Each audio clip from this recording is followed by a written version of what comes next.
अजीजान मोहतरम, मुल्क हिंदुस्तान को स्पेन बनाने की पूरी तैयारी है। यही वजह है कि जब यहूदियों की दी हुई आइडियोलॉजी के मुताबिक आरएसएस के प्लान को इंप्लीमेंट करने के लिए 2014 में बीजेपी इख्तियार में आ गई, तो इख्तियार में आते ही ये प्लान था कि मुसलमानों के साथ क्या करना है, कैसे करना है। गौर यह किया गया कि अगर मुसलमान नहीं हटा तो हमारे हिंदू राष्ट्र का सपना पूरा नहीं हो पाएगा। ये मुसलमान हिंदू राष्ट्र में सबसे बड़ा रोड़ा है। क्यों रोड़ा है? इसलिए रोड़ा है कि ये हिंदू राष्ट्र जो है ये जुल्म का पहाड़ तोड़ने वाला एक कानून है, जिसे मनुस्मृति का कानून कहा जाता है।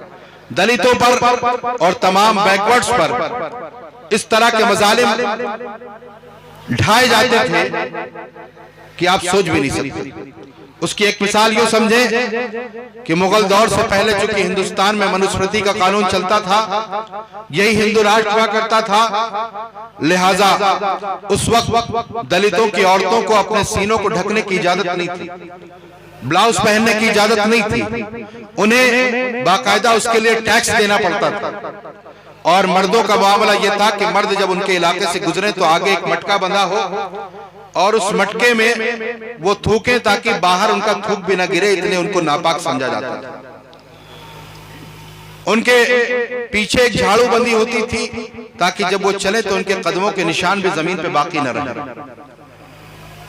आप तो तारीख का मुताला करते नहीं, लेकिन आपको बता दूं कि उलमा जानते हैं कि उन दलितों की औरतों को कानून बना करके अपने सीनों को ढकने का इख्तियार देने वाली जात का नाम हज़रत टीपू सुल्तान अलैहिर्रहमान। सुभान अल्लाह, सुभान अल्लाह। इसीलिए उनसे खार खाते हैं, इसीलिए उनके खिलाफ बकवास करते हैं और इसी निजाम को ये दोबारा कायम करने की का ख्वाब देख रहे हैं और उसके लिए बड़ी जद्दोजहद कर रहे हैं और बहुत करीब पहुंच चुके हैं। अब चूंकि मुसलमान सबसे बड़ा रोड़ा था, इन्होंने इस पर मंथन किया, एनालिसिस किया कि इन मुसलमानों का इलाज कैसे किया जाए। नतीजे पर ये पहुंचे कि इतने बड़ी तादाद में मुसलमान, 20-25 करोड़ जो मुसलमान हैं, इतने मुसलमानों को न मारा जा सकता है न भगाया जा सकता है। लिहाजा इनके साथ ऐसा करो कि जिंदा तो रहें, लेकिन जिंदा रहने के बावजूद ये मुर्दा हो जाए, यानी कि अपनी आवाज उठाने की पोजीशन में भी ना बचे जी। और आज इस मामले में ये बहुत हद तक कामयाब नजर आ रहा है, क्योंकि हमने खौफ और बुज़दिली की चादर ओढ़ रखी।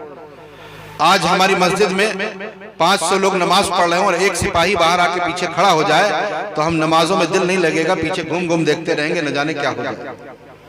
इतना खौफ हम पर तारी कर दिया गया।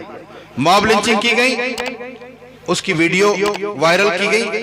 कोई भी मॉब लिंचिंग आपको ऐसी नहीं मिलेगी जिसकी वीडियोस वायरल न की गई, और ये इसीलिए की जाती हैं ताकि दहशत फैले, खौफ का माहौल पैदा हो और हमारे नौजवान नादानी के ज़ौम में आकर के उसको खूब वायरल करते हैं, बड़े खुश होते हैं कि हमने फॉरवर्ड करके बड़ा अच्छा काम किया।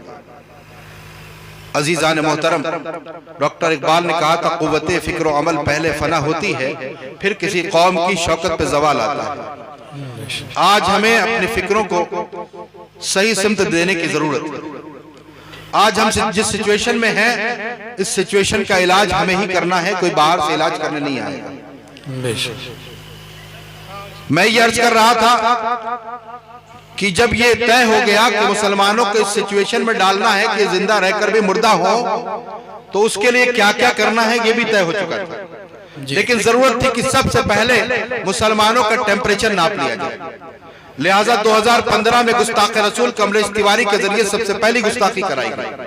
जब वो गुस्ताखी हुई तो उसके खिलाफ पूरे मुल्क हिंदुस्तान में एहतजाज हुआ, लोग सड़कों पे आए, आपके शहर में भी एहतजाज हुआ।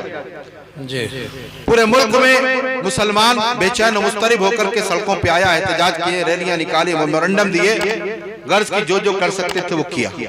जब ये महसूस किया गया कि इस गुस्ताख को ऐसा ना हो कोई वासिले जहन्नम कर दे, तो फौरन उसे सलाखों के पीछे पहुंचाने का काम शुरू हुआ। उसे सलाखों के पीछे भेज दिया गया। हम मुसलमानों ने समझा हमारा काम हो गया, उसे सजा मिल गई। लेकिन उसे सजा नहीं मिली थी, उसे तहफ़्फ़ुज़ फराहम किया गया, उसे सिक्योरिटी दी गई थी। यही वजह है कि जब हम खामोश होकर के बैठे, कुछ ही वक्त गुजरा था, उसे बाहर निकाला गया और निकलने के बाद उसने ऐलान किया कि हम मोहम्मद साहब की जीवनी पे एक फिल्म बनाएंगे। माअज़ल्लाह। मुसलमानों, उसने सिर्फ कहानी थी। ये उलमा बैठे हैं, नक़्ल कुफ्र कुफ्र ना बाशत, मकसद है सिर्फ आपकी गैरतें बेदार करना। हम स्टेजों पे तो कहते हैं बतला दो गुस्ताख नबी को गैरत मुस्लिम जिंदा है, उन पर मर मिटने का जज्बा कल भी था और आज भी है। जो जान मांगो तो जान देंगे, जो माल मांगो तो माल देंगे, मगर ये हमसे ना हो सकेगा, नबी का जाहो जलाल देंगे। लेकिन ये बातें सिर्फ फर्जी, ये सब यहाँ जब तक आप बैठे हैं तब तक है। उसके बाद जान क्या देंगे? आप तो जाके फजर की नमाज भी अक्सर लोग नहीं पढ़े। जी जी, जान तो बहुत दूर की बात आता है, हम जान देने की बात पहले करते हैं। अरे जान का नंबर बहुत लास्ट में आता है, उससे पहले बहुत कुछ है। तो हमारा मामला यह है। उस बदबख्त ने एक यूट्यूब पर ट्रेलर लॉन्च किया, एक वीडियो डाली जिसका नाम रखा माज़अल्लाह सुम्मा माज़अल्लाह, रंगीला रसूल कहिए माज़अल्लाह सुम्मा माज़अल्लाह। इतना घिनौना नाम। उसके बाद चाहिए तो यह था कि मुसलमान अपना चैन और सुकून तर्क करके मैदान अमल में आ जाता और खड़ा हो जाता और अमली तौर पर बताता, कहता कि बतला दो गुस्ताख नबी को गैरत मुस्लिम जिंदा है। मगर अफसोस का मकाम यह है कि उसके बाद जो सन्नाटा छाया, जो खौफ था, उसके बाद हमारे अंदर कोई हिम्मत न रही और हम बैठ गए। नतीजा क्या हुआ कि एक के बाद एक गुस्ताख आया और गुस्ताखी करता रहा। आज जो वसीम रिजवी कहता है कि 26 आयत निकाल देंगे, हमने निकाल दी है। जो हुजूर की शान में ऐसी गुस्ताखी भरी किताब छाप करके मदारिस अरबिया को भेज रहा है, उसकी ये हिम्मत कैसे पड़ी? उसने यूट्यूब पर एक ट्रेलर लॉन्च किया था, उस फिल्म का नाम रखा था उसने मदर ऑफ मुस्लिम, और उसमें एक नंगी औरत को दिखाया था। माज़अल्लाह सुम्मा माज़अल्लाह। मुसलमानों, मैं पूछता हूँ, बड़ा इंतजार है कि हम जब जाएंगे तो हमारे आमाल इस लायक नहीं है, यकीनन हमारे आमाल इस लायक नहीं है कि हमारे मग़फ़िरत हो, लेकिन बारगाह मुस्तफ़ा में हाजिर होंगे, सरकार शफाअत फरमा देंगे। जब सरकार की बारगाह में शफाअत के लिए हाजिर होंगे, वो बारगाह जिसके बारे में आला हज़रत इमाम अहले सुन्नत फरमाते हैं, सबने सफ़े महशर में ललकार दिया हमको, ऐ बेकसों के आका अब तेरी दुहाई है। उस बारगाह में हाजिर होंगे और शफाअत सरकार फरमा देंगे। लेकिन क्या कभी सोचा कि जब उस बारगाह में हाजिर होंगे, मेरे आका सल्लल्लाहु अलैहि वसल्लम ने अगर सवाल कर लिया कि मेरी आयशा की शान में इतनी शदीद गुस्ताखी हुई थी, तुमने क्या किया था?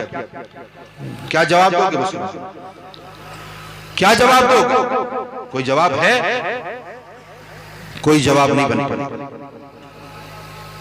और खुदा न करे कि आका फरमा दे, जाओ मैं तुम्हें नहीं पहचानता। किस काम के रहेंगे हम? क्या करेंगे हम? किसी लायक नहीं बचेंगे। लिहाजा आज ले उनकी पनाह, आज मदद मांगो उनसे, कल न मानेंगे, कयामत में अगर मान